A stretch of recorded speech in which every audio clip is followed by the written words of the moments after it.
Hey, what's up mga idol?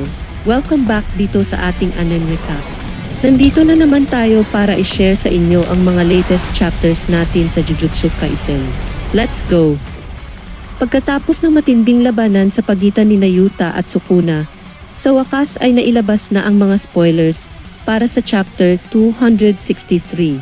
Malalaman na natin kung magtatagumpay si Yuta sa pagpapakawala ng Hollow Purple kay Sukuna. Ang kabanatang ito ay isa na namang kapanapanabik na installment, kaya't ating tunghayan. Nagsisimula ang eksena sa pagkabasag ng domain ni Yuta, ang Unlimited Void. Matapos ito, mabilis na umatras si Sukuna, naglalagay siya ng distansya sa pagitan nila ni Yuta. Malinaw na nakaranas si Sukuna ng mga pinsala mula sa attacking Hollow Purple. Ayon sa kwento, nawasak o nawala na ang Malevolence Shrine ni Sukuna kasabay ng pagkabasag ng domain ni Yuta, na nagresulta sa pantay na labanan ng mga domain. Kinilala ni Sukuna ang tagumpay ni Yuta sa pagpapakawala ng Hollow Purple, ngunit kahit na ito ay isang ultimate technique, hindi pa sanay si Yuta sa paggamit nito. Dahil dito, hindi niya napatumba si Sukuna sa isang atake. Di nagtagal, sabay-sabay na lumabas at umatak sina Todo, Yuta at Yuji kay Sukuna. Nasa labas kasi sila ng domain ni Sukuna at Yuta at wala silang magawa at hindi sila makasali sa labanan ng domain ng dalawang pinakamagaling na Jujutsu user. Ayon kay Todo, kapag bumalik na ang cursed technique ni Yuta, malaya na niyang magagamit ang Hollow Purple ng paulit-ulit. Sinisiguro ni Todo kay Yuji na huwag mag-alala dahil may bugi-wugi siya na makakaiwas sa sunod-sunod na atake ni Yuta kay Sukuna. Malakas ang loob na sabihin ito ni Todo. Kasi na-try na nga niya na gumagana na ulit ang kanyang teknik. Binanggit ng tagapagsalaysay na muling nasa estado si Sukuna kung saan hindi niya magamit ang kanyang cursed technique dahil nasira rin ang kanyang domain expansion. Ito ay dahil kinopya ni Yuta ang cursed technique ni Kenjaku, pero sa kasalukuyan ito ay pansamantalang hindi magagamit dahil sa 5 minutong limitasyon para kay Yuta na kumopya ng cursed technique. Si Yuta, na nawawalan na ng malay, ay nagmumuni-muni na dahil hindi na sa katawan ni Gojo si Rika, ang binding cursed technique ay hindi kanya at ang limitless ay nasunog na rin. Inisip ni Yuta na magagamit niya ang cursed technique ni Kenjaku kahit na matapos ang burnout time limit.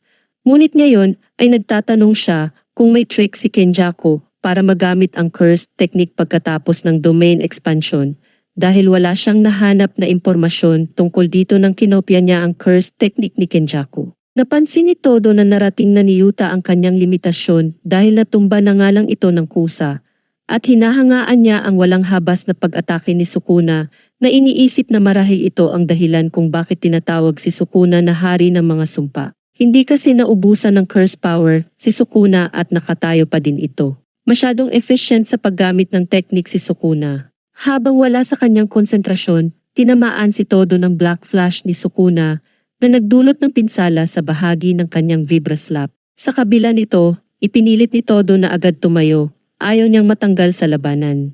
Habang sinusuntok ni Sukuna si Todo, binigyan nito si Yuji ng pagkakataong lumapit kay Sukuna at suntukin siya sa mukha. Pagkatapos, nag-activate ni Todo ang bugi-wugi sa pamamagitan ng pag-hit ng Vibra Slap sa kanyang ulo.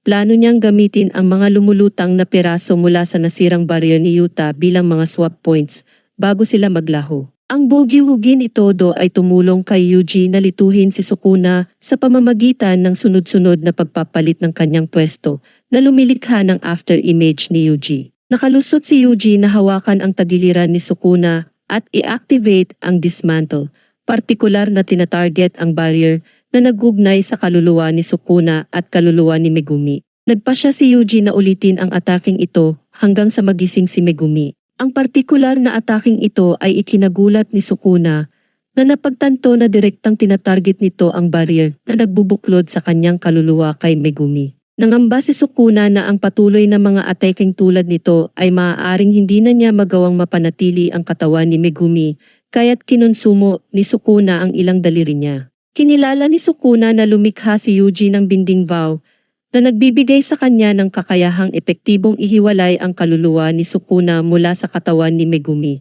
Inihanda ni Yuji ang sarili upang suntukin si Sukuna gamit ang cleave, na naiwasan naman ni Sukuna, ngunit pagkatapos ay nag-counter si Sukuna ng matagumpay na suntok kay Yuji. Nagmuni-muni si Sukuna na kung iiwasan lang niya ang mga atake ni Yuji, wala nang ibang epektibong atake ang mga bida natin.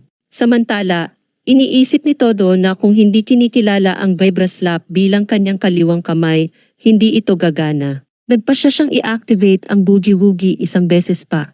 Hinampas muli ang Vibra Slap, ngunit walang nangyari na nagdulot ng ngiti kay Sukuna. Gayunpaman, muling hinampas ni Todo ang Vibra Slap at sa pagkabigla ni Sukuna, lumitaw sa bandang itaas niya si Hana at ngayon ay nasa itaas niya.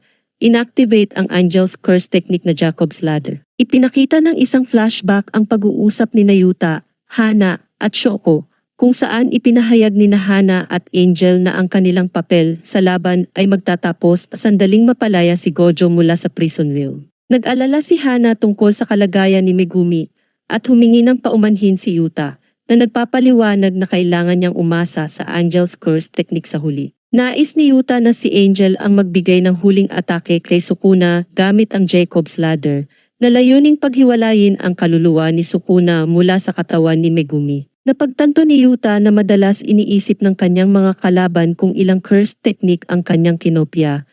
Ngunit hindi nila isinaalang-alang ang posibilidad na ang mga orihinal na gumagamit ay maaari ring sumali sa laban. Maraming mga kaaway ni Yuta ang nahulog sa bitag ng pag-aakala na kinuha na niya ang mga curse techniques kaysa sa kinopya lamang ito. Sinabi ni Yuta na ang lakas ng kanyang curse technique copy ay nakasalalay sa pagkakaroon ng parehong mga card sa kanyang kamay. Bumalik sa kasalukuyan, direktang inactivate ni Hana ang Jacob's Ladder sa maximum output kay Sukuna. Umabot na sa kritikal na punto ang labanan at tila papalapit na tayo sa endgame. Ang tanong ay nananatili pa din na magtatagumpay ba si Sukuna na makatakas o maiwasan ang ataking ito o makakayanan niya ba niya ang Jacob's Ladder? Sa kanyang kasalukuyang kalagayan, malabong makaligtas siya dito. Tatapusin na natin ang spoilers dito.